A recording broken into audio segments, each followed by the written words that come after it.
नमस्कारम dear students, we are here to discuss JEE advance 2023 paper 2 के अंदर जो inverse trigonometric function का बहुत ही बढ़िया सवाल जो पूछा गया था उसको हम यहाँ पर डिस्कस करने आए हैं। तो चलिए गाइस क्वेश्चन को डिस्कस करते हैं। उसके पहले ये भी देख लेते हैं कि आपको कहीं ये ना लगे कि मुझसे सवाल नहीं हुआ तो कि एक बार ये तो चेक कर लूँ पूरे इंडिया लेवल पर जिन बच्चों ने साल भर तैयारी की उनका इसके ऊपर क्या बिहेवियर था। तो आइए डिस्कस करते हैं। जेईई रिपोर्ट्स के अकॉर्डिंग 10.45 स्टूडेंट ऐसे हैं जिनका ये क्वेश्चन सही हुआ था। और क्वेश्चन के अटेम्प्टिंग उससे किस सेक्शन के अंदर पूछेगा ये भी इंपॉर्टेंट होता है। फुल मार्क्स थे +3 पर और -1 थे, गलत करने पर -1 की मार्किंग भी थी। जो सेक्शन है वो SCQ है, एक ही ऑप्शन करेक्ट है, यानी तुक्के भी लगाए जाते हैं इस वाले सेक्शन के अंदर। सबसे ज़्यादा ABCD में से कोई भी एक ऑप्शन ही सही होगा, सही होने के चांस 1/4 है। स्टूडेंट यहीं पर थोड़ा सा रिस्क भी लेते हैं जब देखते हैं कि नंबर ऑफ क्वेश्चंस कमी अटैम्प्ट हुए हैं, वैसे भी नहीं हो रहा IIT के अंदर, तो चलो फिर जय माता दी करके ABCD में से कुछ टिक कर दें। तो क्या इसका रिफ्लेक्शन यहाँ दिखता है? 61% स्टूडेंट्स ने नहीं किया इसको अटैम्प्ट, रिस्क नहीं लिया कि -1 नहीं लेंगे। और यहीं पर अगर आप देखें 27% स्टूडेंट ऐसे हैं जिन्होंने -1 लिया इसके अंदर, और 10% स्टूडेंट ऐसे हैं। तो मतलब कि फेयरली ये थोड़ा अबो एवरेज क्वेश्चन है कि सिर्फ 10% स्टूडेंट का ही सही है। तो चलिए देखते हैं क्वेश्चन के अंदर ऐसा क्या पूछ लिया गया है। कॉट इनवर्स टेन इनवर्स की बातें हैं। यहाँ पर 0 से पाई है और ये -π/2 से π/2 है।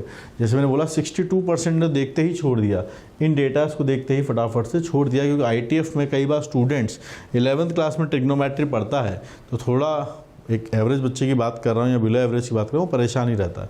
और ये है इन्वर्स, थोड़ा सा स्मार्ट चैप्टर है, ट्रिकी चैप्टर है, लेकिन अगर उन ट्रिक्स के साथ या उन कॉन्सेप्ट के साथ इसको अप्लाई किया जाए तो ये सारे क्वेश्चन फेयरली सिंपल है, फटाफट से होके बन जाते हैं।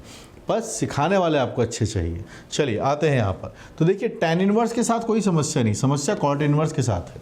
कॉट इनवर्स और टेन इनवर्स में अगर आप कन्वर्जन की बात करें तो आपको याद होगा एक फॉर्मूला होता है, कॉट इनवर्स x को हम चेंज कर सकते हैं टेन इनवर्स के अंदर 1/x के साथ, प्रोवाइडेड x पॉजिटिव आना चाहिए।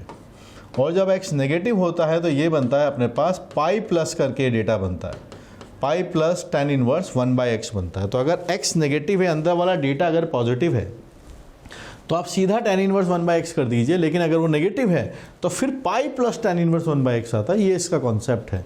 तो अब हम ये देख लेते हैं कि कॉट इनवर्स के अंदर जो डेटा लिखा है उसका बिहेवियर क्या है। सो 9 - y² अपने पास यहाँ पर डेटा लिखा हुआ है, तो इसको थोड़ा हम देखें तो 3 - y है और यहाँ पर 3 + y है, डिवाइडेड में आपके पास 6y लिखा हुआ है। चलिए तो इसका छोटा सा एनालिसिस करें तो नंबर्स एक 0 आएगा, एक 3 आएगा और एक आएगा -3। ठीक है, सो ये डेटास हमने बनाए। आगे चलते हैं। 3 से बड़ा नंबर अगर आप इसके अंदर रख के देखेंगे, 4 रख के देखते हैं, प्लस, लेकिन ये माइनस है, यहाँ ये प्लस बनेगा, यहाँ ये माइनस बनेगा, यहाँ पर ये प्लस बनेगा। पूरे रीजन्स हमने यहाँ बना दिए इसके प्लस माइनस का behaviour for the term 9 - y² 6y। लेकिन एक बात और ध्यान रखिए, हमें जो डेटा गिवन है वो ये है कि y की वैल्यू, मॉड y की वैल्यू किसके बीच में होनी चाहिए? 0 से 3 के बीच में। यानी वी आर ओनली इंटरेस्टेड कि y जब हो कैसा, -3 से 3 के बीच में हो, प्रोवाइडेड y इज़ नॉट 0। 0 को छोड़ दो और -3 से 3 के बीच में इसका बिहेवियर देखेंगे। आगे हमें कोई मतलब नहीं है, इस जगह हम इसका एनालिसिस करने वाले हैं। तो क्या देखते हैं कि जब ये y की वैल्यू -3 से 0 है तब ये पूरी टर्म नेगेटिव है, then this term is negative. और जब y की वैल्यू 0 से 3 के बीच में है तब ये वाली टर्म कैसी है? पॉजिटिव है। तो बहुत सिंपल सी कहानी बनी। जब प्लस होगा तो इसको यूटिलाइज करेंगे, कॉट इनवर्स को सीधा टेन इनवर्स 1/x लिख देंगे।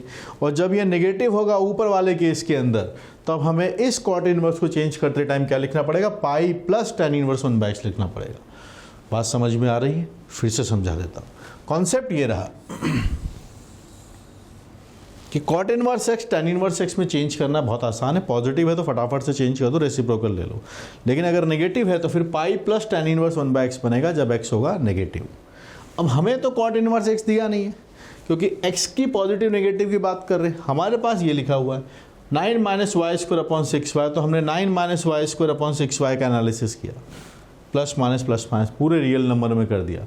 तो पता चला इतनी शक्ति प्रदर्शन की ज़रूरत नहीं है, सिर्फ इतना ही बोला है मॉड वाई लेस देन 3 -3 से 3 के बीच में, इतना ही बोला है तो फिर ज़्यादा क्यों खर्चा करें, सिर्फ इसमें एनालिसिस कर लिया। तो -3 से 0 के बीच में ये वाली टर्म कैसी है, नेगेटिव है, और 0 से 3 के बीच में ये वाली टर्म पॉजिटिव है। समझ में आई बात? ठीक है। तो मैं बहुत बोरिंग तरीके से सीधे खटाखट सॉल्यूशन लिखने नहीं आया हूँ, समझाने आया हूँ। तो समझिए, सिर्फ पढ़ाना एम नहीं है, सिखाना एम है। समझे बात यहाँ पर? तो ये वाला डेटा यहाँ पर नेगेटिव आएगा तो ये नेगेटिव आएगा, नेगेटिव आएगा तो tan इनवर्स में कैसे चेंज होगा, पाई प्लस tan इनवर्स 1/x बन जाएगा। और जब ये पॉजिटिव होगा इस वाले इंटरवल में तो सीधा बदल देंगे। चलिए, तो फिर हमारे पास 2 केस बन गए, दोनों को हम सॉल्व करना शुरू करते हैं। क्या केस बन रहा है, केस नंबर 1 है यहाँ पर। पहला केस है कि अगर y है -3 से 0 के बीच में, केस नंबर 1 ये सॉल्व करेंगे। और दूसरा केस बना रहे हैं हम, y की वैल्यू जब 0 से 3 के बीच में है, ये है अपना केस नंबर 2, ये है अपना केस नंबर 1। समझे क्या है वो भी देख लेते हैं। जब -3 से 0 के बीच में है तो ये नेगेटिव है, दिस टर्म इज नेगेटिव, तो कैसे चेंज होगा, पाई प्लस से चेंज होगा। तो आइए सॉल्व करते हुए चलते हैं। तो now this term is negative, तो आपके पास से बनेगा, बोलो कैसे, tan inverse 6y upon 9 - y², because now this term is negative, तो ये कन्वर्ट करते टाइम बनेगा pi plus tan inverse 6y upon 9 - y², it is 2π/3।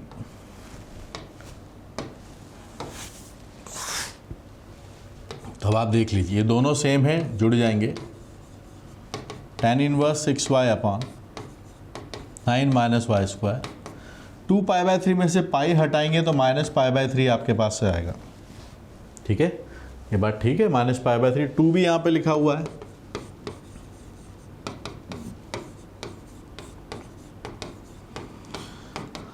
It is -π/6, tan ले लेते हैं दोनों साइड। सो tan ऑफ -π/6 अपने पास आया है, विच इज़ -1/√3। थोड़ा सा इसको सेटल करते हैं, देखते हैं क्या क्या डेटाज अपने पास बनने वाले हैं। So we are having this year 6√3 times y and it is y² - 9।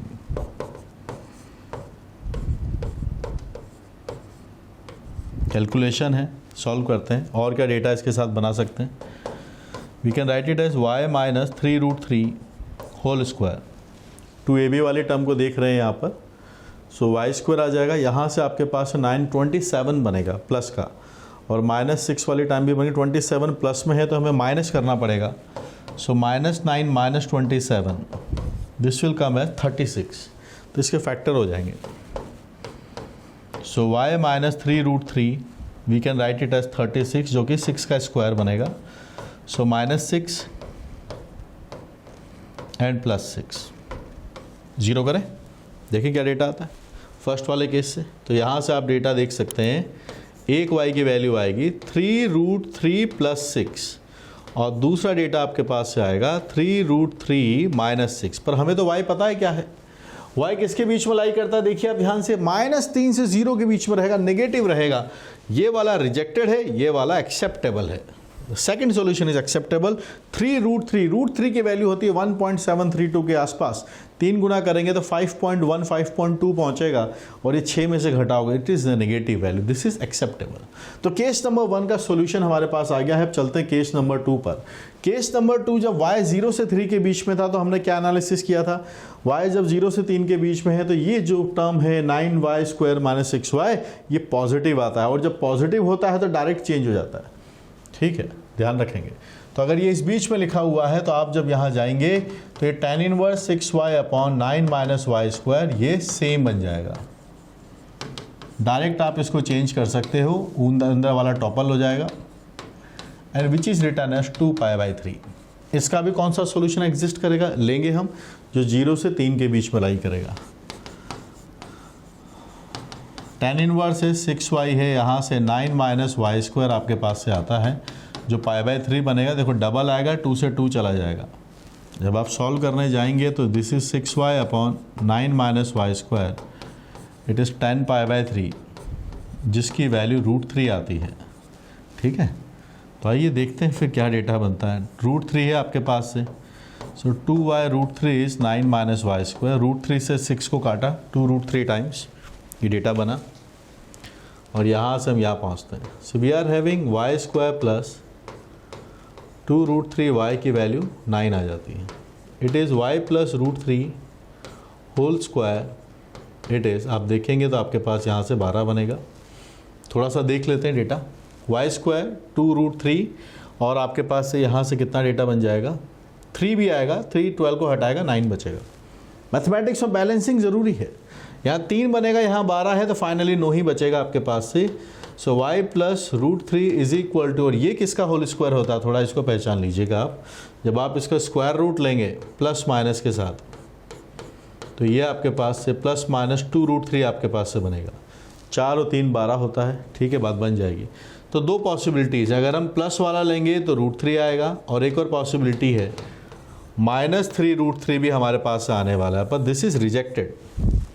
-3√3 आपके पास से लिखा हुआ है और एक डेटा लिखा है √3।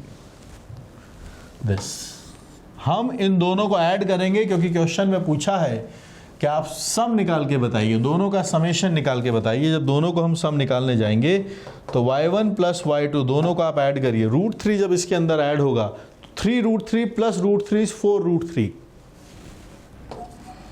इट इज 4√3 माइनस 6 आपके पास से आता है।